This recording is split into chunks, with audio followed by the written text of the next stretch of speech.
Health. Do you hear that? That high-pitched whistle, the steady hum of a refrigerator that isn't there, or perhaps a hiss like steam escaping a pipe that only visits you when the house is finally quiet. If you're nodding your head, I want you to know something right now. You aren't losing your mind, and you aren't alone.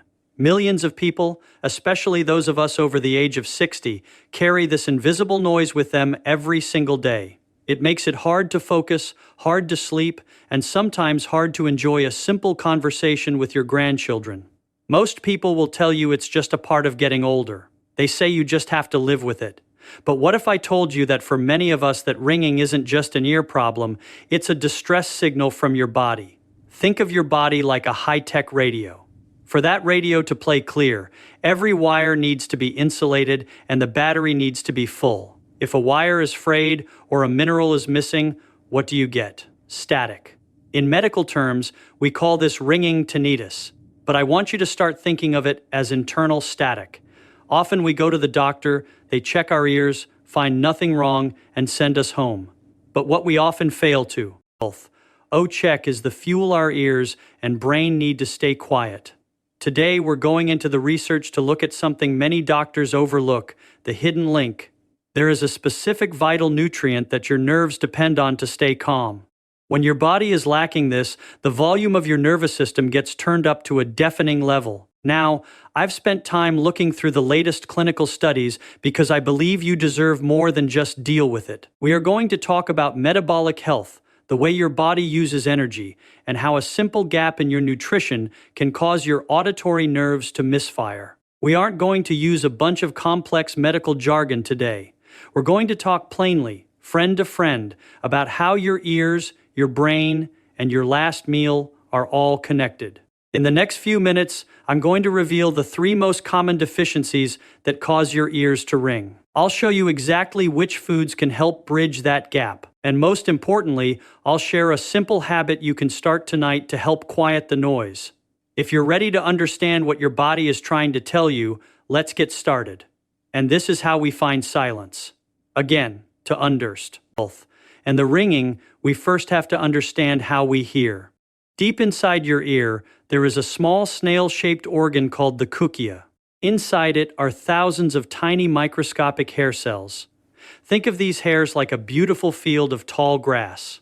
When a sound wave comes in, it's like a gentle breeze blowing across that field. The grass bends, and as it bends, it sends an electrical signal to your brain that says, "That's a bird chirping," or "That's your daughter's voice." But as we get older, or if our body lacks the right nutritional soil, that grass starts to change. Some of it gets stepped on. Some of it stays bent over and never stands back up. When these tiny hairs are damaged or struggling, they don't stop sending signals. Instead, they start leaking electricity. They send a constant phantom signal to the brain, even when the room is silent. That signal is the ringing you hear. Now, here is the part most people don't realize. The ringing isn't just happening in your ear. It's happening in your brain's hearing center. Imagine you're driving your car and you're trying to listen to your favorite radio station, but you're moving too far away from the signal. What do? You turn the volume knob up, right? You turn it up higher and higher, trying to catch the music. When those tiny hair cells in your ear get weak or stop sending clear signals, your brain thinks it's losing the connection. To compensate, your brain turns up the volume on its internal hearing circuit. It's searching for a signal that isn't there. When the brain turns the gain up too high, it creates its own noise, that high-pitched whistle or hiss. This is called central gain. Essentially, your brain is trying too hard to hear, and it's creating static in the process. Now, why does this happen more as we cross 60? It's because these hair cells and the nerves attached to them are some of the most energy-hungry cells in your entire body. They require a massive amount of oxygen and very specific minerals to keep that grass standing tall and the radio signals clear. If your blood isn't flowing well to these tiny vessels, or if you are missing the specific nutrients that act as insulation for those nerves, the system starts to break down. In the next few minutes, we're going to talk about the first and perhaps most common deficiency I see that causes this nerve leakage. It's a vitamin that acts as the protective coating for your hearing wires. the first thing we have to look at is the protection of your nerves. Think about this lamp cord. Inside, there is copper wire that carries electricity. On the outside, there is a layer of plastic insulation. That plastic is there for a reason. It keeps the electricity from leaking out. Your nerves are exactly the same. They have a protective coating called myelin, and the building blocks for that coating, that is vitamin B12. If you are low on B12, that protective coating starts to wear thin. It's like having a frayed wire in your house. It starts to spark and send short circuits. When the nerves in your ear short circuit, your brain interprets those sparks as a constant ringing or buzzing. Clinical studies have shown that a significant number of people with tinnitus also have a B12 deficiency. When they corrected the level, many reported that the volume of the ringing finally started to go down. Now, you might be thinking, eat meat and eggs. Surely I'm not low on B12. Here is the truth that often gets missed. As we cross the age of 60, our stomachs naturally produce less acid. We need that stomach acid to unlock B12 from our food, so our body can actually use it. You could be eating the finest steak in the world, but if your stomach can't unlock the vitamin, it just passes right through you. Additionally, many common medications for heartburn or even for managing blood sugar can block B12 absorption. This is why B12 deficiency is so common in our age group. It's not always about what you're eating. It's about what your body is actually able to keep. So, how do we fix this? First, we look at the superfoods. If you enjoy seafood, sardines and clams are the champions of B12. Just one serving can give you several days' worth of what you need. Salmon and organic eggs are also wonderful choices. But because absorption is the real challenge, I want you to ask your doctor for a simple blood test called a serum B12 test during your next visit. If you are low, your doctor might recommend a sublingual supplement. That's a tiny tablet that dissolves under your tongue. By dissolving it there, the vitamin goes straight into your bloodstream, completely bypassing the stomach acid problem we talked about. Protecting the coating on your nerves is step one to silencing the static. But there is another mineral, a master regulator, Tor that handles the electrical volume of your ears. Let's talk about that next. If vitamin B12 is the insulation on your wires, magnesium is the volume knob for your nerves. Inside your ear, there is a chemical called glutamate. Its job is to get your nerves excited so they can send sound signals to the brain. Think of it like the gas pedal for your hearing. But if you have too much excitement and no way to slow it down, the nerves stay on all the time. They get exhausted. They start to sizzle, and they create that ringing noise. Magnesium acts like the brake pedal. It sits at the gateway of your nerve cells and says, slow down, don't let too much noise through. When you are low on magnesium, your nerves stay in a state of high alert. The volume is stuck at 10 and your ears simply cannot find the silence button. There is a second reason magnesium is vital for your ears. Blood flow. The tiny blood vessels that feed your inner ear are thinner than a human hair. They are very delicate.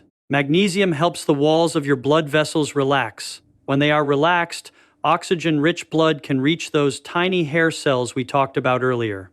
If you are stressed or if you are low on magnesium, IUM, those vessels can become stiff and narrow. It's like trying to water a garden with a Kincaid-decked hose. When the ear doesn't get enough oxygen, it begins to scream for help. And that scream is the ringing you hear in the middle of the night. Now, how do we get this volume-calming mineral back into your system? Nature has given us some wonderful tools. My top recommendation is pumpkin seeds. Just a handful a day is packed with magnesium. Then we have dark leafy greens like spinach or Swiss chard. And for a little treat, a square of dark chocolate, at least 70% cocoa, is actually a great source of magnesium. However, here is a quick tip for my friends over 60.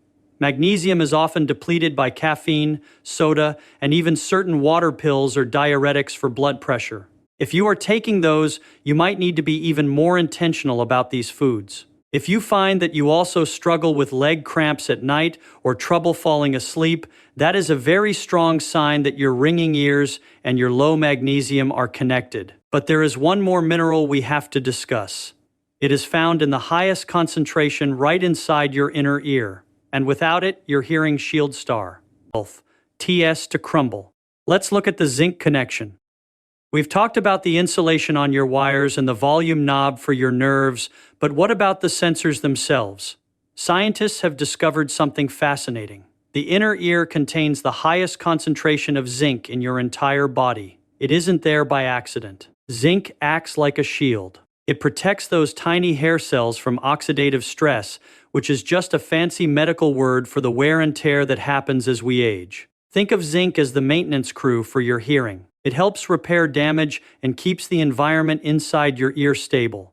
When zinc levels drop, those hair cells become fragile. They start to break down or send glitched signals to the brain. Multiple clinical trials have shown that for older adults suffering from tinnitus, adding zinc back into their diet helped significantly reduce the intensity of the sound. Now, here is a connection many people don't realize. Your ears and your immune system share the same resources. Have you ever noticed that your ears ring louder when you have a cold or a sinus infection? That's because your body borrows zinc from other places to fight the infection. If you've had a few bouts of illness lately, or if your immune system has been working overtime, your ear reservoir might be empty. For my friends who find they are catching every little cold that goes around and their ears are ringing, your body is sending you a clear message. I'm out of zinc. This deficiency is very common as we age because just like vitamin B12, our bodies become less efficient at pulling zinc out of the foods we eat. The good news is that zinc is easy to find in the kitchen. If you like seafood, oysters are the world's best source. Just one or two can meet your daily needs. If you prefer plants, pumpkin seeds, which we also mentioned for magnesium, are a double win for your ears. Chickpeas and cashews are also excellent. But a quick word of caution, zinc is a powerful mineral. You don't want to go overboard with high-dose supplements without a doctor's guidance, because too much zinc can actually push out another important mineral called copper. Balance is everything. Try to get it from your food first. Nature usually knows the perfect dose. Now that we covered vitamins and minerals, but there is one more factor that can sabotage everything: your blood sugar. I want you to imagine the tiny blood vessels feeding your inner ear. They are so small that blood cells have to line up in single file just to get through. Now imagine if the blood moving through those tiny pipes was thick and sticky like syrup.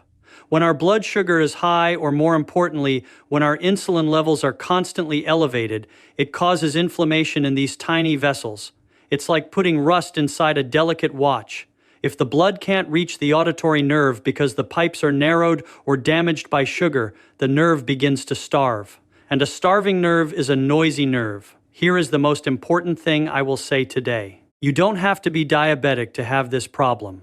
Many people have normal blood sugar on their lab tests, but their insulin is sky high. Your body is working overtime to keep the sugar stable, and that constant flood of insulin can irritate the delicate sensors in your ear. In medical studies, a staggering number of people with tinnitus were found to have hyperinsulinemia, which is just a big word for too much insulin in the blood. When these people adjusted their diet to lower their insulin, many found that the hissing in their ears significantly softened. Their ears weren't broken. They were just being crowded by too much sugar and insulin. So, what can you do today? One of the simplest habits for ear health is actually a walking habit. Taking a 10-minute walk right after your biggest meal of the day helps your muscles soak up that sugar so your pancreas doesn't have to pump out as much insulin.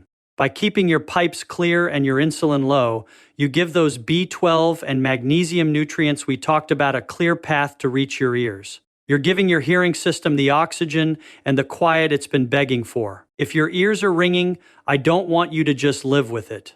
I want you to look at your internal dashboard and check these 3 things. Check your insulation. Is your vitamin B12 low? Remember, if you're over 60, your stomach might need a little help absorbing this nerve protector. Check your volume knob. Are you getting enough magnesium to calm those excited nerves? A handful of pumpkin seeds or some leafy greens can go a long way. Check your shield. Is your zinc reservoir empty? Your ears need this maintenance crew to keep those tiny hair cells standing tall. And finally, remember the hidden saboteur. Keep your pipes clear by managing your insulin. That 10-minute walk after dinner isn't just for your waistline. It's for the silence in your ears. Now, what should you do tomorrow? I suggest two simple steps. First, the next time you see your doctor, don't just ask for a general checkup. Ask specifically to check your B12 and zinc levels. Tell them you're working on your nerve health. Second, start small. Choose one food we talked about today. Maybe it's adding some spinach to your eggs or having a few cashews as a snack. Healing doesn't happen overnight. It's like tending a garden. You have to give the soil the right nutrients and wait for the grass to grow back. But by giving your body what it's lacking, you are taking the power back from the noise. I want to thank you for spending this time with me. If you found this helpful, please share it with a friend who might be struggling with that same invisible noise. We're all in this journey of health together. Eat well, move a little, and listen. Eventually, the silence will find its way back.